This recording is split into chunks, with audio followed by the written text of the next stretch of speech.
beautiful people. Hello. Hope you're all doing well and doing fine on this Wednesday that the episode is out. Yay! How are you doing, Shan? I'm wonderful. How are you? I'm good, thank you. Hello, hi, it's me, Renz. Hey, it's your girl Shans. And welcome to Sit Tight Podcast. Woo! We didn't do that last time. Oh my god. Right, so how you doing? You been good? I have been fan-dabby-dozy. How have you been? Amazing. I've been great.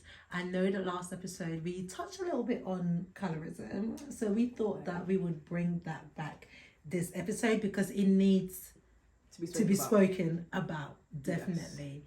Yes. Especially, since it's kind of close to home. It just needs to be voiced. Take it away, Shans. Gosh, colorism. Yeah. Where do I start? Do you know? I think a lot of dark-skinned women can probably relate. Like, has anyone ever told you that you're pretty for a dark-skinned woman? That is crazy. Like, what's that supposed to mean? What is that supposed to mean? Are we supposed to be ugly? Are we supposed to be not like less desired than someone who's a lot lighter than us? That's crazy. When I was younger, I remember I had a very close friend. She was very, very light skinned, and everyone's like, your friend. We say your friend's prettier than you because she's light skinned, and I'm like, oh, okay.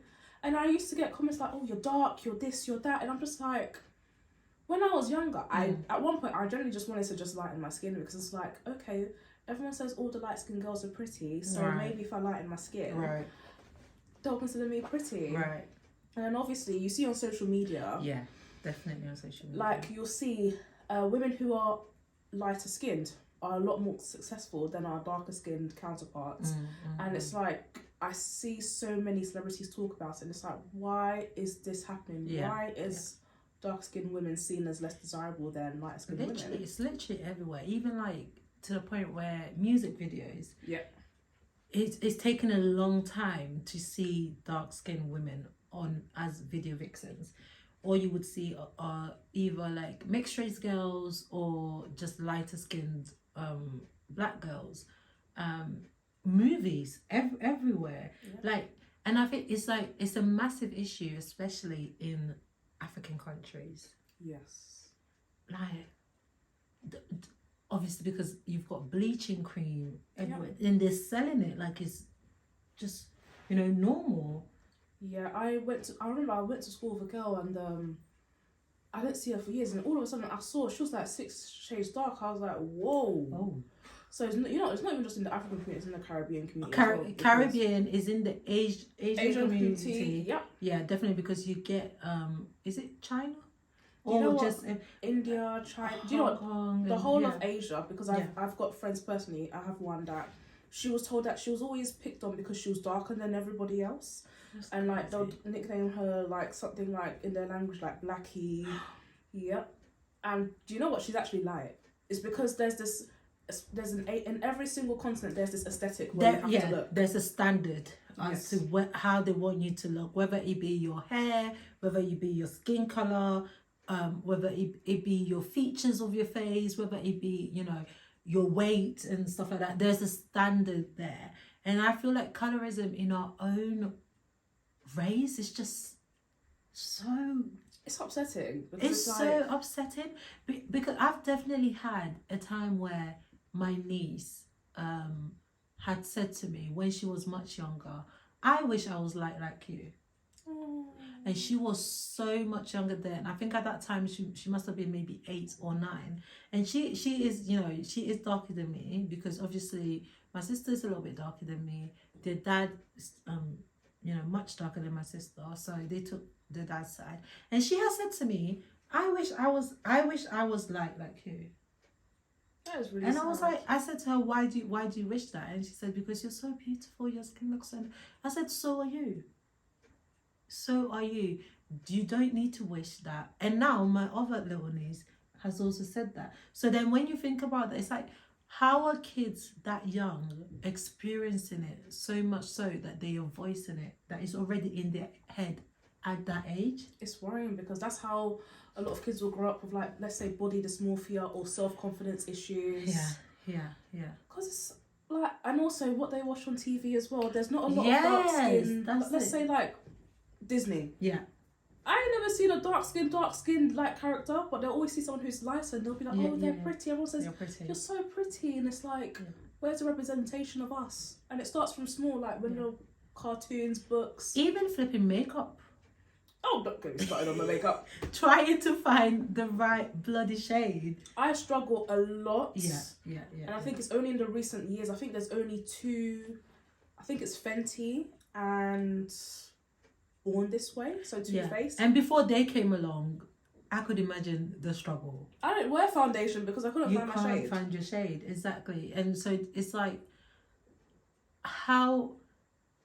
And it's just... the thing is, it's just recently that it's coming to light that companies are making, makeup the right, giving a wide range up onto the darkest.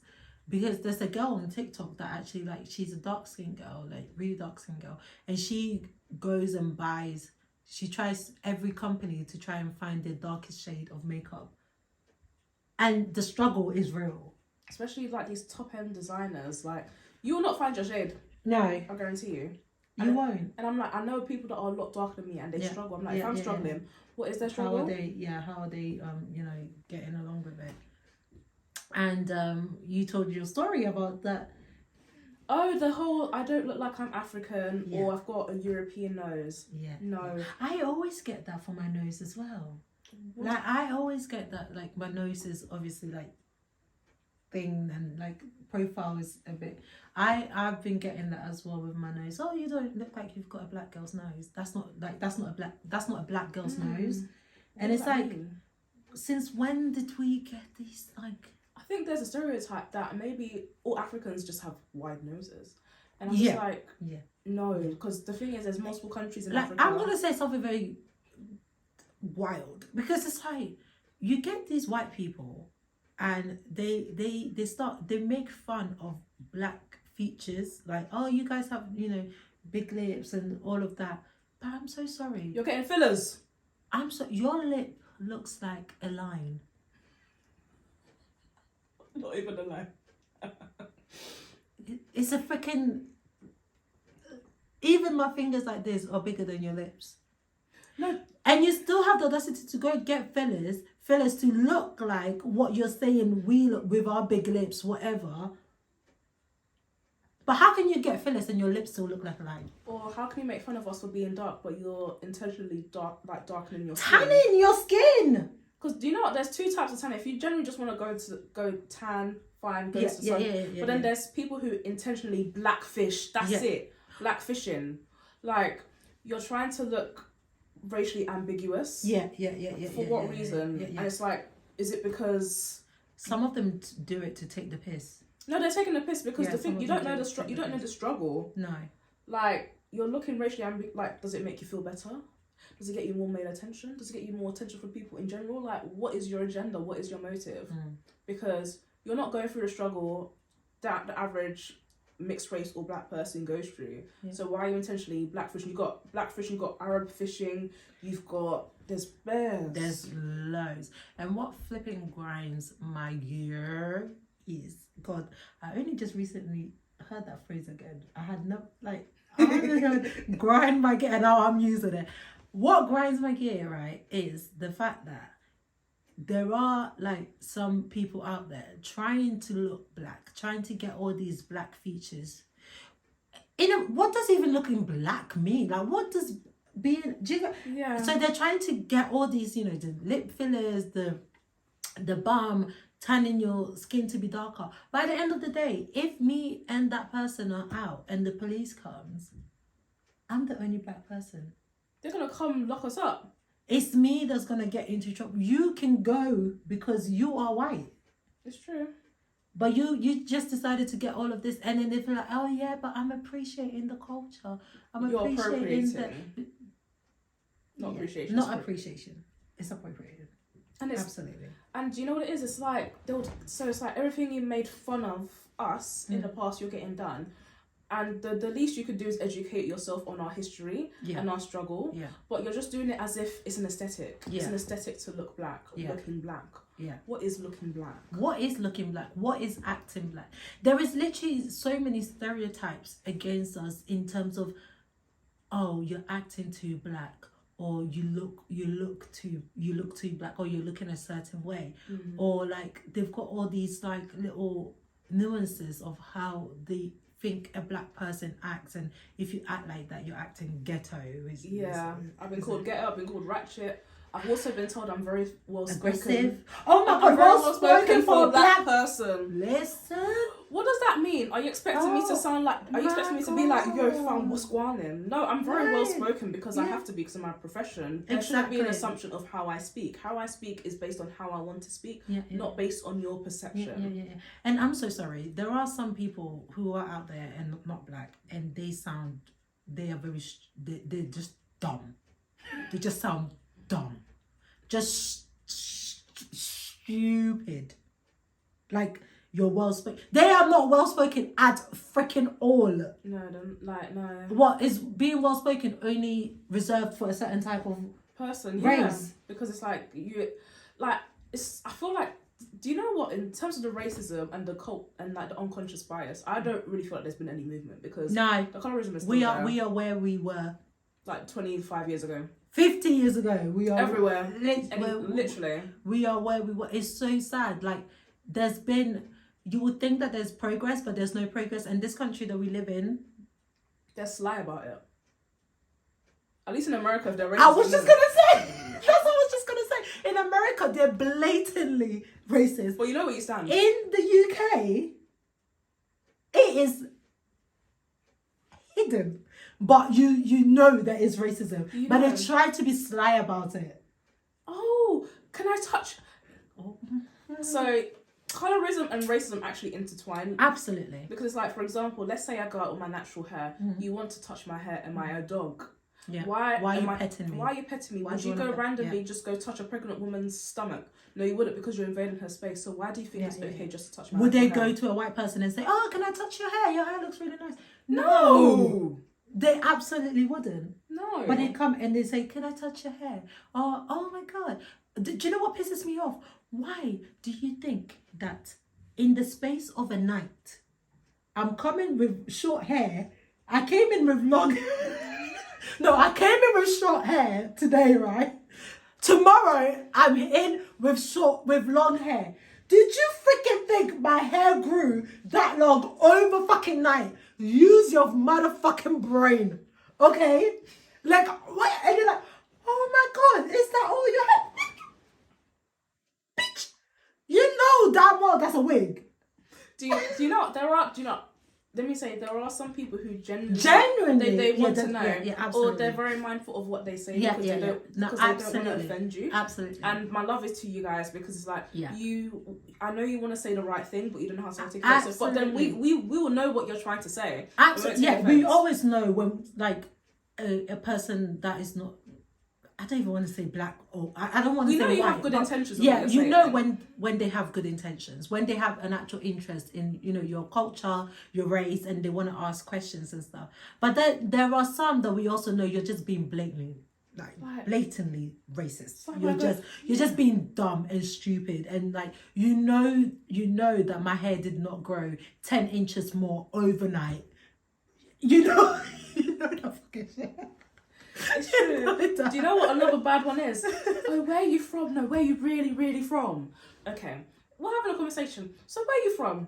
I was born in East London. No, where are you really from?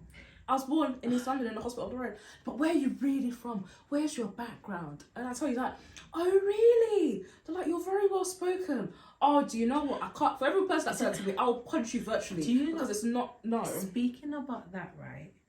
That is not even just. There are some black people who I also want to punch in the face. Because there are some black people who you ask them, that we know we're both black, right? Mm-hmm. We know, this is where we're from, and so you ask them, oh, what country are you from? Just, to be friendly, whatever. Mm-hmm. I've asked like a Caribbean person that, and they just try to ignore the whole Caribbean side. That's a bit mad. Do you know, I don't think I'm articulating it well. I don't think I'm saying what I want to say in my head well. But do you get what I mean? Like, there are some people who are just like, there are some black people who are just like, you know, in America, how do none of them know where they're from?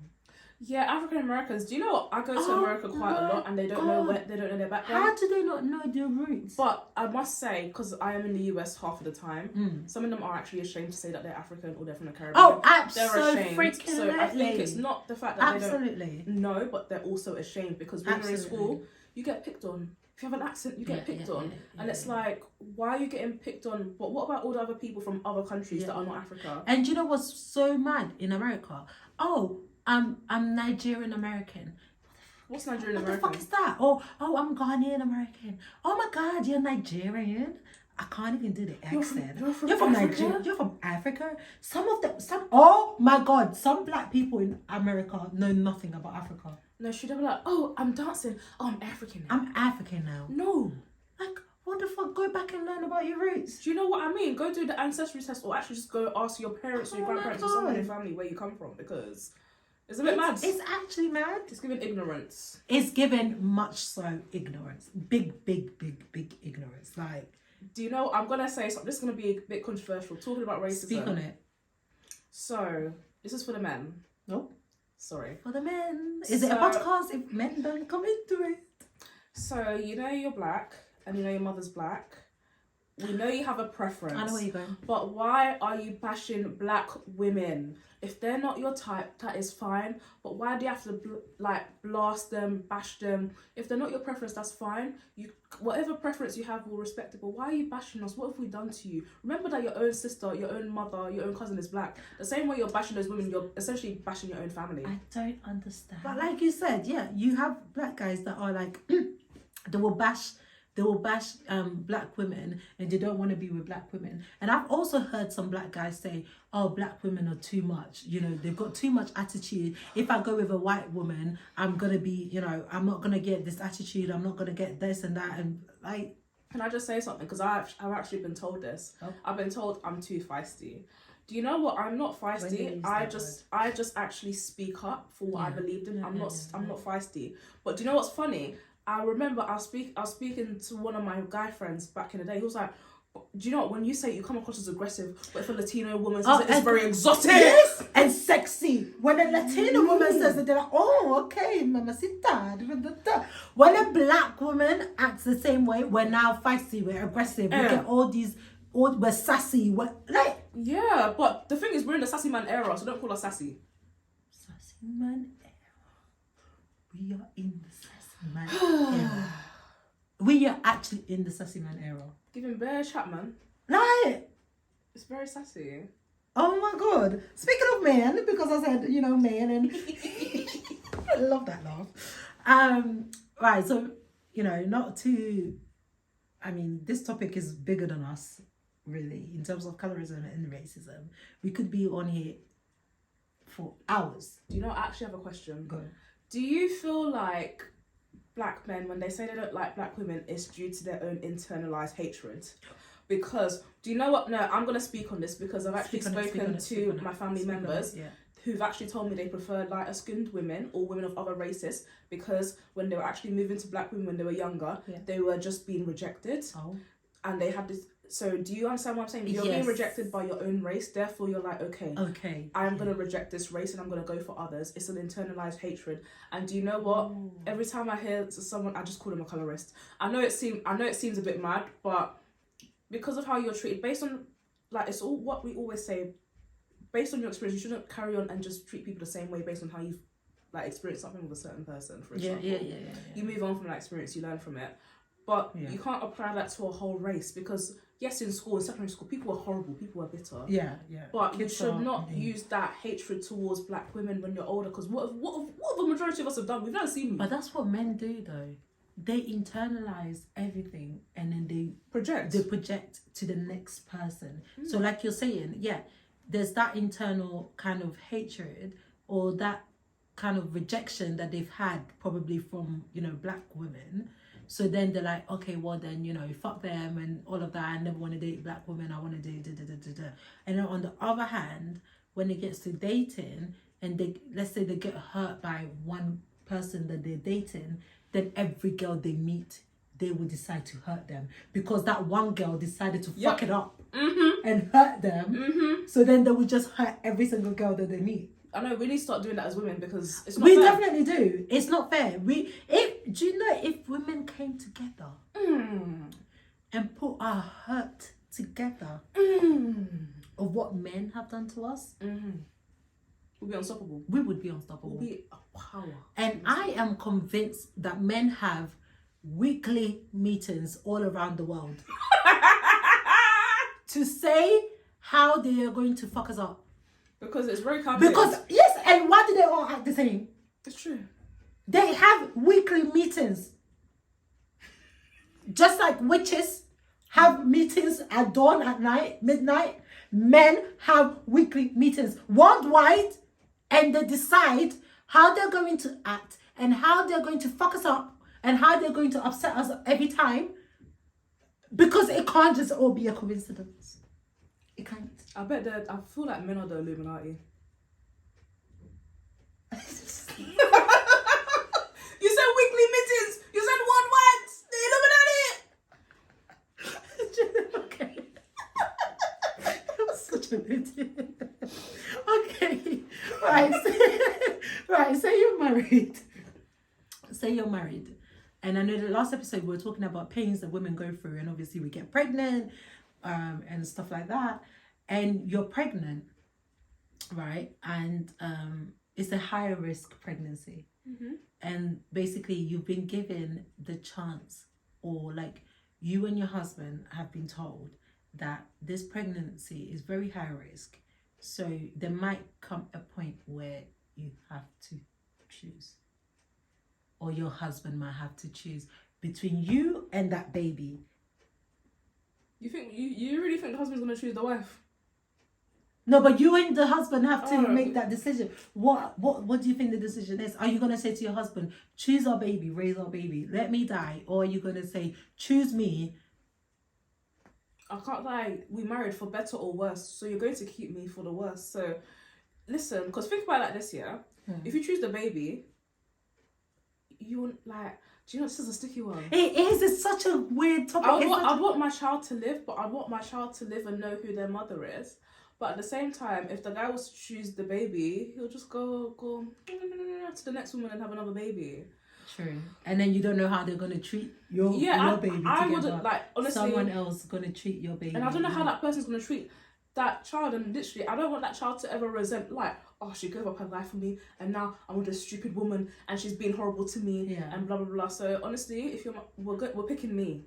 Okay. But at the same time, don't you want the baby to also come? Like, you've had your life. You've lived a bit of your life. A bit. I bet I'm probably not even touching 30. No, I need to live the rest of my life. I need to go and breed my children, breed my army. So it's fuck that baby. But do you know what? Honestly, I would probably... Listen, I'm going to pray and carry on that pregnancy and then just deliver my baby. But in a case... Yeah, if it's in that case, like, because the doctor is telling you, you and your husband, there might be a chance that, you know, you will both survive, but there will be that, there's a massive chance that you might not survive, and then he's going to have to choose. You guys need to have this conversation so that when it does come to that point, he knows what decision he's making. But even if you make a decision beforehand, you never actually knows what happens, because let's say you choose the baby, and then what if you give birth and the baby died and then I died, so then you just lost both of us? Does that make sense? I get what you mean. Pick me. I would say pick the baby. I would say pick the baby. Like, this is like, imagine this is the child that you've been bonding with for 9 months in your belly, and I don't know why I'm getting emotional over a baby that's like, I'm not even pregnant. This is a baby that you've been bonding with for 9 months, and you don't want to give that baby a chance of life? I do, but I want to give that child a chance knowing that I'm going to be in it and I know I'm going to take care of the child. Because do you know what? This is going to sound so savage. Listen, if a woman dies, the man will just go and marry another woman or go find another girlfriend. That's just how it is. Yeah. And the thing is, you wouldn't know what sort of man, like, your dad is going to be. I'm talking to the baby. You wouldn't really know what sort of woman that your husband's going to go for. True, and true. you don't know how she's going to in turn treat that child and how everyone will treat that child. But I think, like, if the only agreement I'm going to have is, okay, choose the baby, my family are going to help you raise this baby. Or choose the baby, let my baby live with my mum or my sister. Can I just say something? You can agree that, but when you die, that can all change. And I've seen it happen. Then we can sign a contract. Doesn't matter. Listen, like, this is gonna sound I feel like I sound like a people hater, but I'm not. Yes, you can, because there was even a circumstance where I knew somebody. They actually died, and before they died, they said, "Okay, let my family take care of the children." Do you know what the guy did? What? He took the children and went to another country, and the family never saw them. That's why I'm literally like, do you know what? Unless I am there. Oh my God. It happens, and I've known so many. But then, wouldn't you know, if this is your husband and you've married them, you would know what character your husband, like how your husband is. Do you know what I mean? You know that person inside and out. You know their personality. If obviously you feel like he has it in him to do something like that, then obviously you'd be like, no, choose me. But if you feel like, no, there's no way this man can do this to our child, like, you know that this man is going to love your child so much because, you know, they love you so much and stuff. Do you get what I mean? Like, no, I get what you mean. It's like, I don't know how you're going to look after my child. I would definitely say choose the child. I would choose a child if I knew 100% that my husband would let my family be in that child's life, because I've heard so many stories where it's not happened that way. That's why it sounds like I'm so against it. In all honesty, I'll pick the child, but based on what I've heard in recent times and how people have moved, I have to pick myself. You have to pick yourself. What if it's what's it called? It's an early pregnancy. And they say if you don't abort the baby, you're going to die.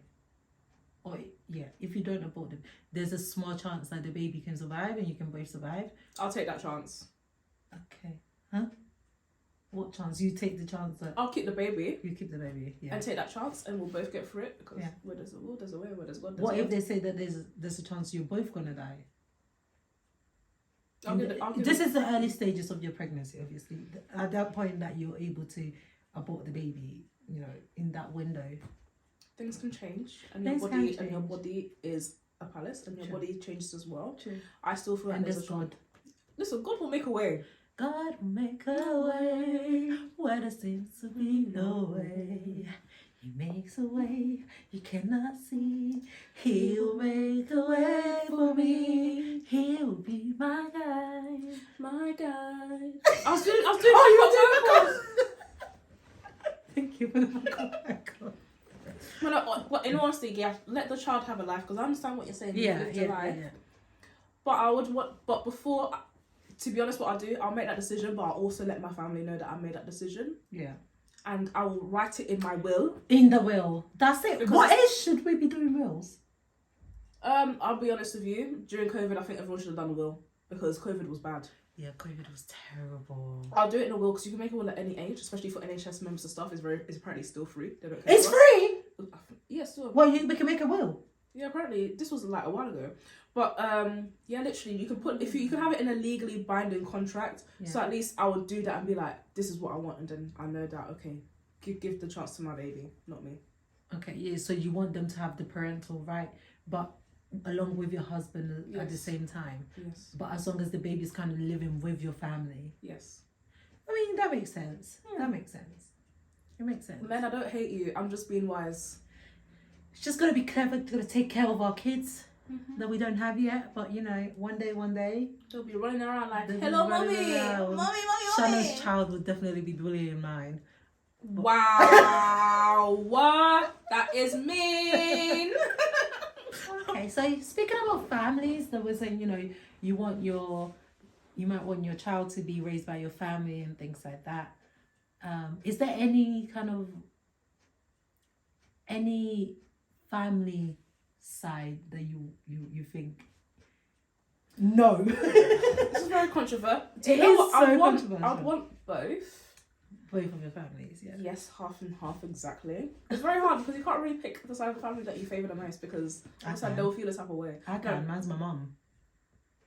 I'm not gonna say this because I mean, I think with me and you, it's completely different. Like, obviously, both your mom and dad are in the house, you know, still married and, you know, and everything's good. Whereas me, I don't know any of my dad's side of the family because my dad passed away when I was little, and, you know, it's just like, so I know nobody from my dad's side of the family.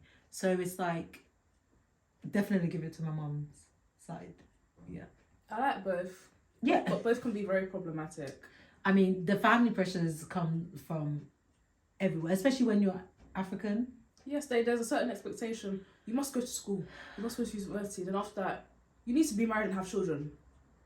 Can we speak about that? Because why is it that, right?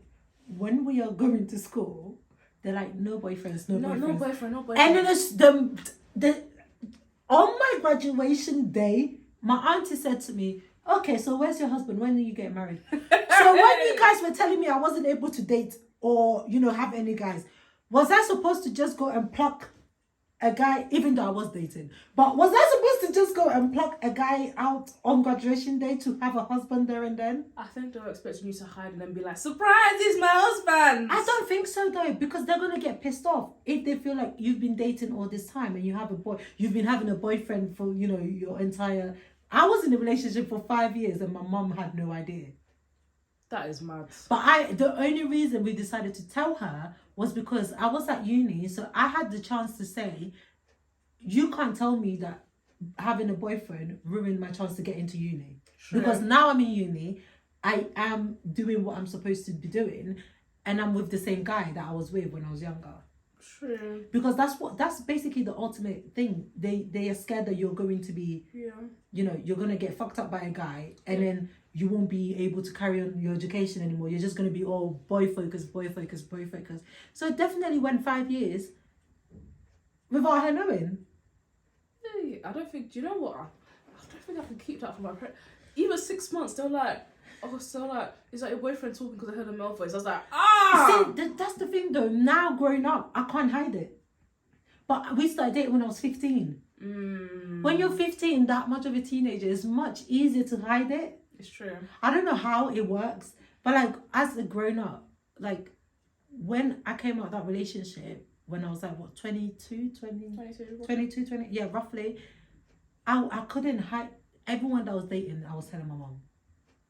If I was going out on a date, I'll tell my mom I'm going out on a date, blah, blah, blah. Because I think it's because like, I'm a big woman now, you can't tell me. Yeah, you can't say no. You can't say no. Like, I'm not asking you, Mom, can I date this person? Is Mom, I'm dating this person. Do you get what I mean? Yeah. But yeah, there's definitely that kind of like family pressures in terms of they want you to get married soon and things like that. But then there's also like other like financial. Oh, so it's literally like if you have a family back home and you're working, there's an expectation that you must send them money, or you must of course provide. Yes. And you know what, if you have the financial capacity to do so, please do. Yeah, you can, absolutely. But if you know you're struggling and you can't, but the thing is, sometimes when you tell people back home, they don't get it. They think money grows on trees. Listen, and the thing is, sometimes they feel like you are obligated to. That's the word. It's like you're obligated to take care of your family. Like, I'm still a young babe. I'm still trying to figure this life out. I'm still trying to see how I can save and, you know, go about my life. But that sense of obligation, like, is really, and I don't even think it's only African household. I think it's Asia. I feel like it's every continent. Like, you know, whereas like, it's so weird because like, you know, white people can just like go about their business. But we graduate, we start working, and like in my culture, once you start working, you have to give your mom or your parent or whoever took care of you like all your first pay. Yep, same here. Yeah. I didn't do that. I gave half. I've got them presents for Christmas. Because I started working, and like I think I started working, and the end of that week was payday. So I got paid for like the first, I think 1 week or first 2 weeks or something. And it was like 600 and something pounds. I didn't even get paid. Oh, did you know? I did. I was so shocked. I wasn't expecting it. I gave half to my mum because how can I give all? No, that's a lot, man. How can I give all? Like, it's like, I can't be obligated to do everything because I didn't ask to be on this earth. Hey! I didn't ask to be a child on this earth. See what I mean? Yeah, I get what you mean, but that statement's a bit mad. No, but how? How? I didn't ask to be here. Do you know what it is? I feel like, especially with multiple cultures, if you try and address anything with elders, they see you as disrespectful. Absolutely. So when you say, obviously, I don't have the money to like send back home. Like, if you have money, like, fine. But if you don't, they'll be like, oh, you're doing this. This is not how I raised you. Exactly. And it's like, Exactly. if you have the capacity, yes. But I feel like a lot of elders, they don't. And obviously, when you speak up in their culture, their upbringing, it's wrong. Yeah, it's wrong. You're You shouldn't basically do that. yeah. But like. I get what you mean. I don't ask you to. I can't say that statement. That's a bit mad. Sorry. I know I say a lot of bad things, but that one's a bit mad. No, but it's the truth. It's the truth. Especially when you look at parents who have children, and they're putting like immense amount of pressure on them, or they're just like, what's it called? What's the word? Maltreating them and stuff like that. That child didn't ask to be here. Yeah, do you know what That child didn't ask to be here. No, there are some parents that literally suck the life out of their children. This is what I mean. Suck their life, their money. And do you know what? It's not on. At the end of the day, if you have a child, you've got to take care of your child. And you need to be mindful when you take care of that child, when you're old and rusty, they're going to be looking after you. This is it. I feel like some parents don't get that. They don't. Would you rather like your child just chuck you in a care home and forget about you? Or would you rather your child move in and look after you the same way you looked after them from birth to 18? Exactly. And with our cultural background, you can't just chuck your parent in a care home. You cannot chuck your parent in a care home. You definitely cannot chuck your parent in a care home. Oh, you really don't love them if you do that. I feel like the whole family will probably disown you if you do that.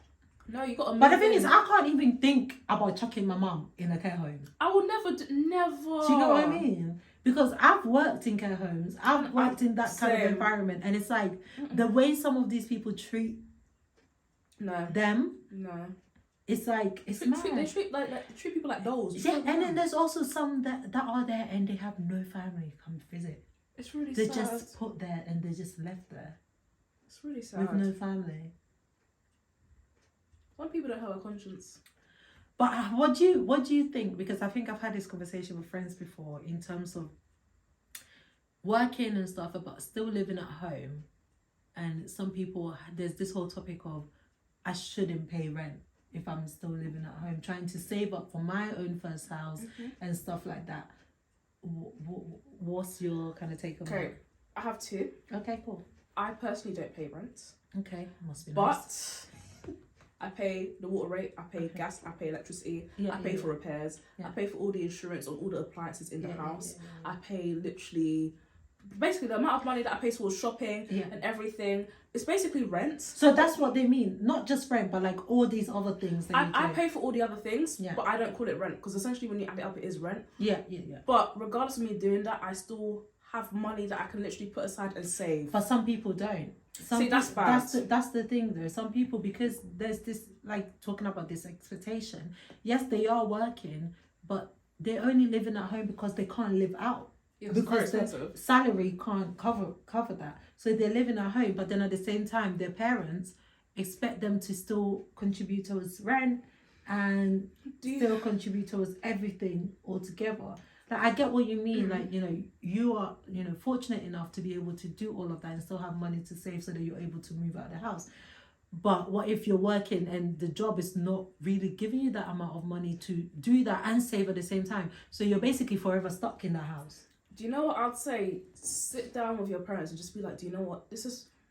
Another thing. Don't tell your parents how much you earn. Oh, do not. Don't do that. Because the moment they know, they'll be expecting money. Don't do that. Don't show them the payslip. Don't do it. Just be like, just tell them that after all my bills and everything, this is how much I've lived. Or just be like, reduce it. Or just say, this is how much I'm going to contribute every month. Yeah. So at least they know they're going to get this amount every month, and then you guys can split it across the bills. Yeah. Or just say you'll pay council tax, because council tax is like £150 or something. Yeah, I pay like I do council tax as well. But yeah, I do council tax, I do rent, I do bills, I do everything. Yeah. To be fair, because I live with I only live with my mum, so because it's me and my brother, it's not as bad. But when it was just me, it was very hard. I managed to save, but it was very, very hard.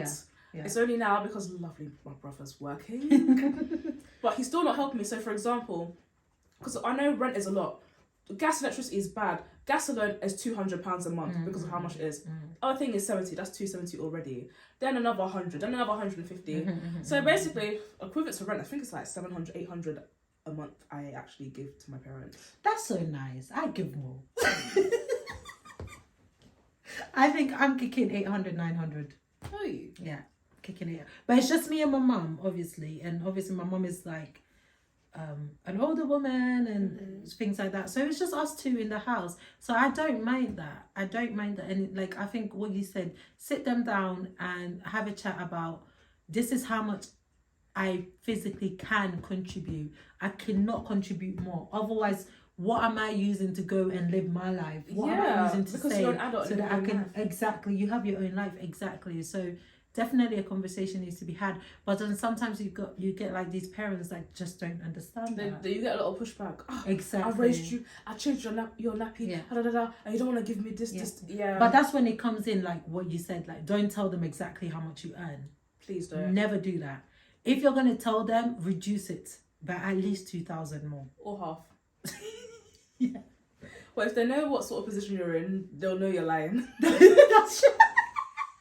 Because imagine, you know, and then you're getting parcels sent to the house, and then another parcel. I'll be like, that's how much I earn, and they'll be like, and also, no, do you know what? I've refused to tell my parents how much I earn. My dad went and googled it. Yeah, they know roughly how much I earn. Not the Google. Thank God my mum can't Google, but they googled it. It was like band 7. What do you earn? He's like, And I said, how much do you earn? That he refused to tell me. I was like, I bet. See, they won't tell. That's the thing. They don't tell us. No, I can tell by your car how much you earn. Yeah. Big monies, man. Yeah. Yeah, don't tell your parents how much you earn. Try and have a sit-down discussion with them. Yeah. If it doesn't work, you've got to bring in the elders that will speak sense into them. Because sometimes if they don't listen to you... Or sometimes you've got to tag team them with your siblings. Yep. Yeah. Sometimes it works. You know, you like tag teaming with a sibling can actually work. I do it all the time. That's how I win. Yeah, I do it all the time as well. Yeah. Me and my sister quite tag team, my mum. But, you know, there's still... The love is there. But it's just like... I feel like the pressures we have as... children sometimes needs to be kind of reduced a little bit because, you know, you decided to give birth to us and so there was some part of responsibility that you need to take up as well, and also as a parent. And we're all brought to another country, and it's like we're still exploring that country. Like we need to live our lives, but also we are respectful, and we do know that we must contribute our way. We are not bums. No, we are here to help as well, but just be mindful that we've got to live our own lives. Exactly. And there's some parents with kids that are bums and they don't work. They're not trying to work. They just live in a home and just. So at least, you know, sometimes little parents like, come appreciate us, you know, small, give me small money. Appreciate, and then this will be one big happy family in the best way possible. Yeah. Take our advice, guys. Don't tell parents. If you take anything from this episode, just do not tell your parents how much you earn. They'll say, oh, my daughter's earning this. My daughter's doing this. My daughter's doing this. And then they'll start calculating how much you can contribute. They'll be like, oh, yeah, you can contribute more. They won't even take off tax. No. Freaking tax. That's another top. Tax man saving hard-earned money. Don't be rude. The deductions are rude. Listen, that's a whole. Where's my pension going? Where's my pension going? Yeah, government, I'm talking to you.